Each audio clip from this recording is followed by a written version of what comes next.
लेकिन मुझे याद आता है, पहले मैं बहुत सुंदर थी, बहुत प्रसन्न थी, हमेशा हंसती थी। मुझे आज भी याद है।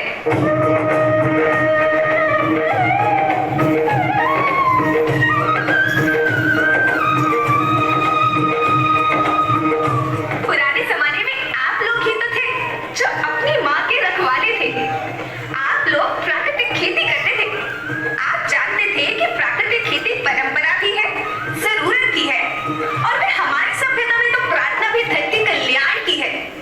ओम द्यो शांति, अंतरिक्ष शांति, पृथ्वी शांति, औषधया शांति, वनस्पतया शांति।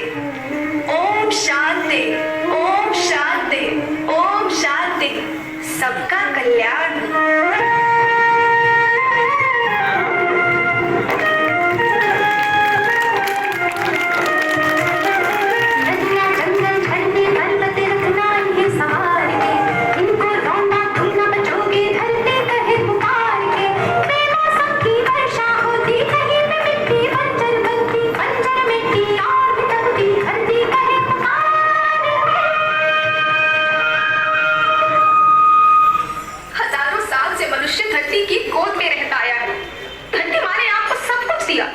लेकिन मैं आपसे पूछती हूँ कि आपने अपनी धरती माँ को क्या दिया?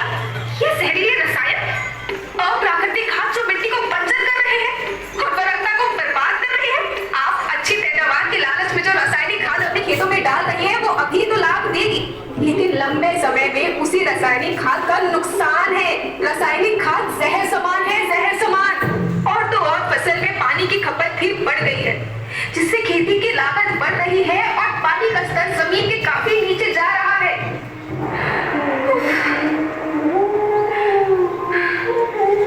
बच्चों, मैं तुम्हारी माँ हूँ। मैंने तुम्हें सुख से जीने के लिए पर्याप्त साधन दिए हैं और तुम्हारी लालच की पूर्ति के लिए नहीं दिए। ऐसा लगता है कि थोड़ी सी अधिक पैदावार और अपने लालच के लिए आप सब अपनी अगली पीढ़ी, अपने बच्चों के भविष्य के बारे में सोचना ही भूल गए हैं। सोचो, क्या तुम अपने बच्चों को ऐसे खेत देना चाहते हो जो बंजर हो? मैं माटी हूँ।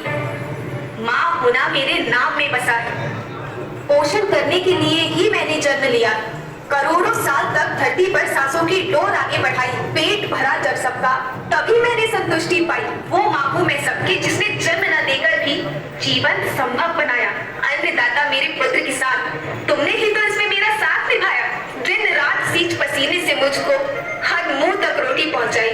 जब तुमने माथे मुझे लगाया, मैं हरियाली बनकर मुस्काई। याद रखना, मिट्टी बंजर होने से और धरती के नुकसान से किसी एक देश, एक द्वीप, एक समाज या एक धर्म का नुकसान नहीं है, बल्कि सभी का है, क्योंकि सभी आपस में बंधे हैं। धरती की श्रृंखला टूटी, माला टूटी, सब बिखर जाएंगे, सब खत्म हो जाएंगे।